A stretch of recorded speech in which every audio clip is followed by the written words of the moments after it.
once again. Good morning. Morning. Morning. Yeah. Toastmasters, ladies and gentlemen. Yes. I'm looking for a few volunteers. I presume I have a little bit more than 10 minutes, Madam President. You got more than that. You got about 15. Perfect.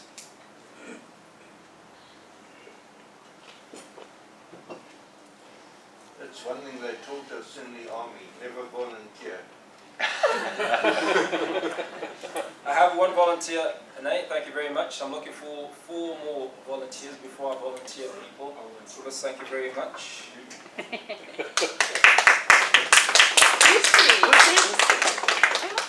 Another 3, Busi, thank you. Yay. Yay.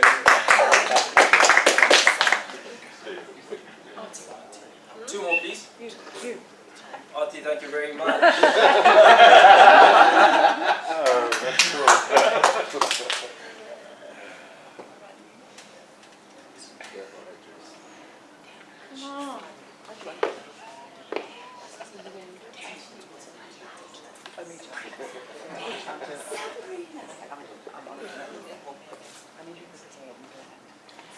Come on. Jan is demanding to go on as well.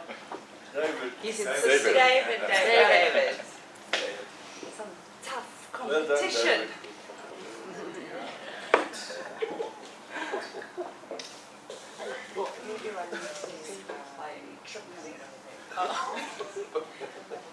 Excellent. So this is going to be really, really simple.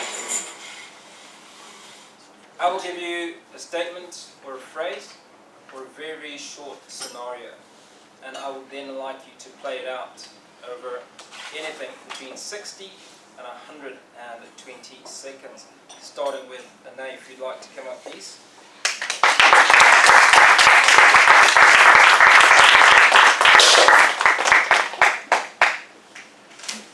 It was the night before Christmas. Anay, it was the night before Christmas.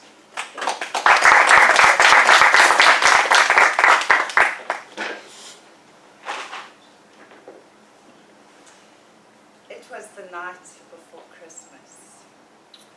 All the gifts have been neatly wrapped under the tree. As I take a look at my neatly presented gift, I've noticed that the wrapping has been moved. Has someone been taking a peek at gifts? As I look around the room, I can see one table, one chair has a missing person. As I go and look for this missing person, I found the missing gift.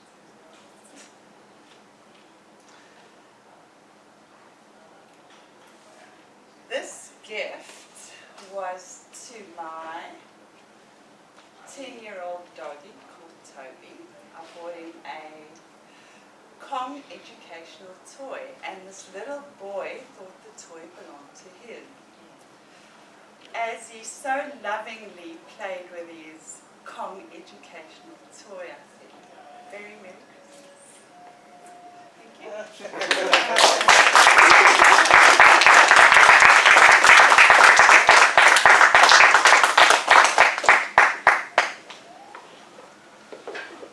Well, I presume nobody's going to need the... No.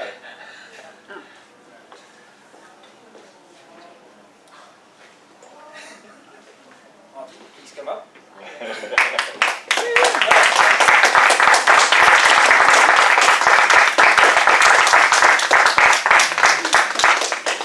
I know where you live. Artie Moore, this is pretty simple. How the fir tree became a Christmas tree. Oh, that's a brilliant one. Because I realized a long time ago, in the 1500s, when everybody was gathering around this amazing collection of trees, they were trying to get kids to eat broccoli and cauliflower, but they did not know how to do it. And somebody came up with the most innovative idea of how to recreate this in the most magical way possible. And they said to these kids that the broccoli was the green tree and that the cauliflower was just a beautiful tree that got snowed on. So we had the snowy trees and the green trees. And then when you look at how the fir tree became the Christmas tree, they were trying to work out, how do we save all of these beautiful pine cones? And nobody knew or understood how to do it. And so the young kids who worked out the magical side of eating vegetables realized, whoa, we love these pine cones and they're so incredible. How about we call them the fir tree? Because when you look at it, they are beautiful, beautiful, furry bears that love to climb up these fir trees. And they said, okay, if teddy bears like it and teddy bears are furry, then this can be our Christmas tree. And when it snows, it has got the most incredible magical array around it. And that is how you got the fir tree.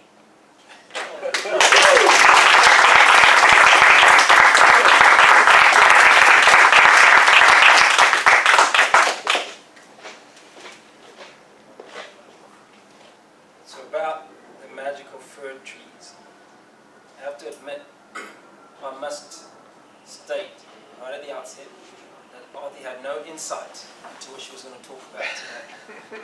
Just her brilliance. Well done. Yeah. Pussy.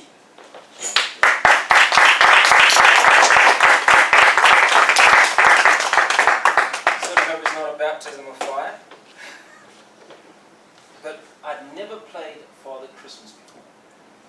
Pussy.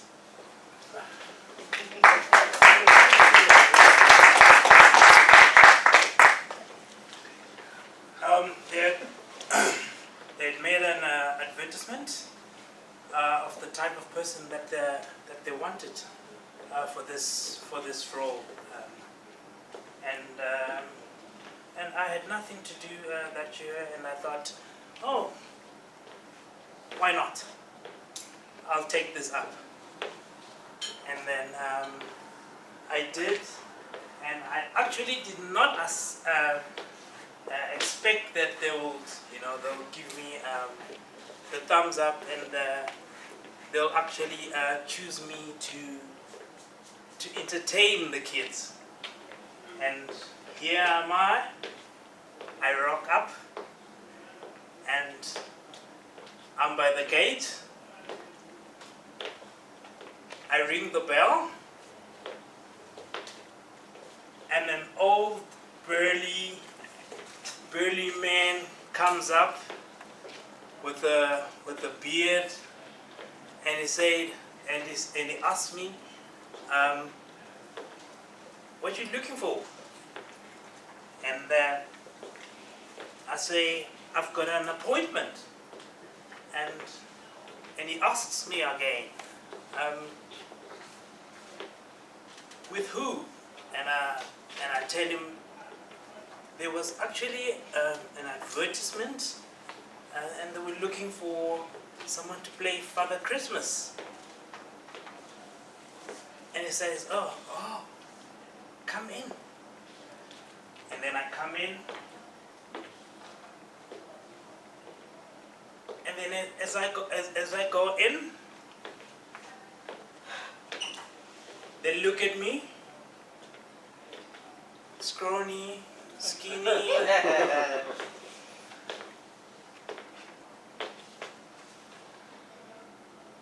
and they say, can you do this? And then I say, yes, I'll do this. But I think that man who met me by the gate will do a better job.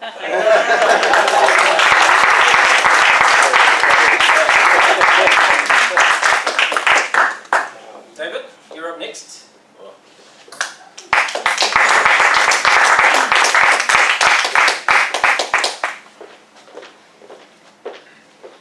David, ladies and gentlemen, I didn't believe in miracles until...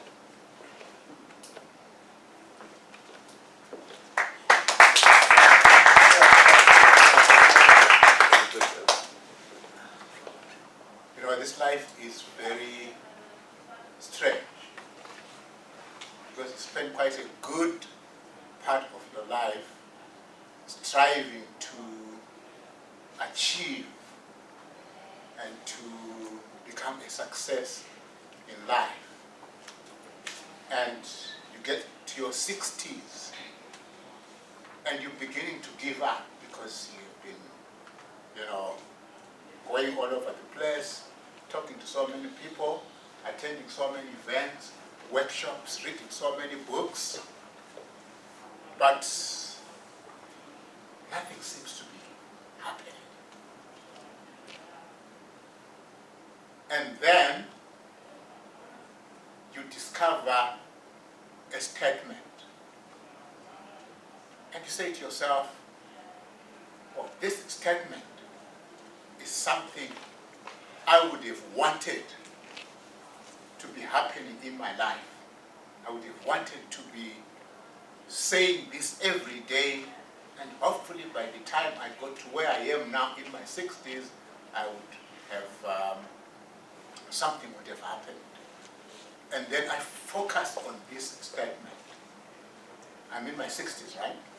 I focus on this statement, and I say this to myself, very simple statement about how incredibly awesome I am and how much of a success I am and what a big difference I'm making in people's lives. And every day I say this statement. And incredibly, as I get into my 70s, I realize I'm beginning to change lives. I'm beginning to impact lives. When people are saying I'm a spent force, then people are getting drawn to me, and I say, wow, this is magic, because I'm going to live an incredibly exciting old age and die with a smile on my face.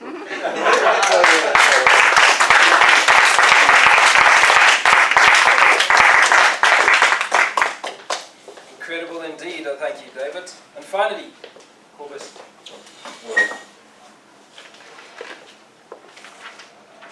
Cobus, I met my ex-future father-in-law for the very first time at Christmas dinner.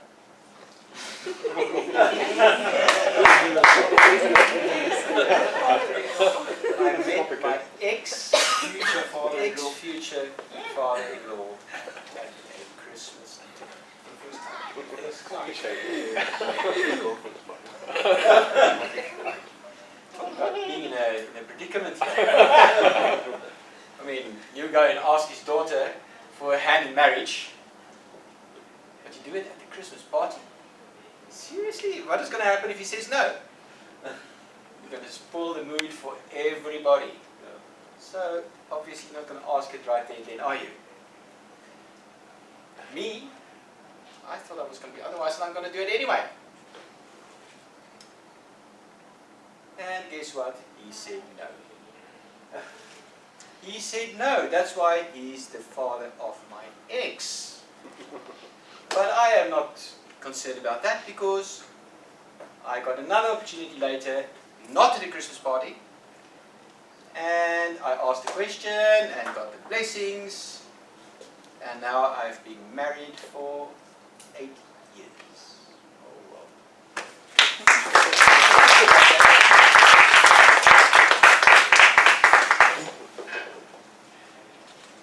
Happily married for 8 years. I didn't say that.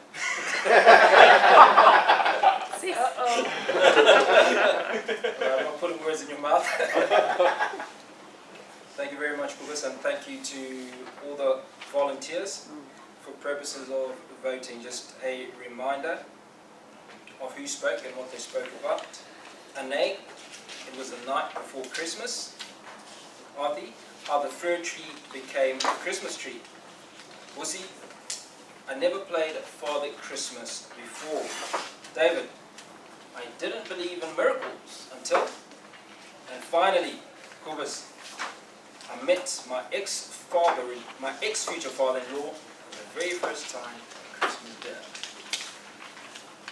So Toastmaster, back to you.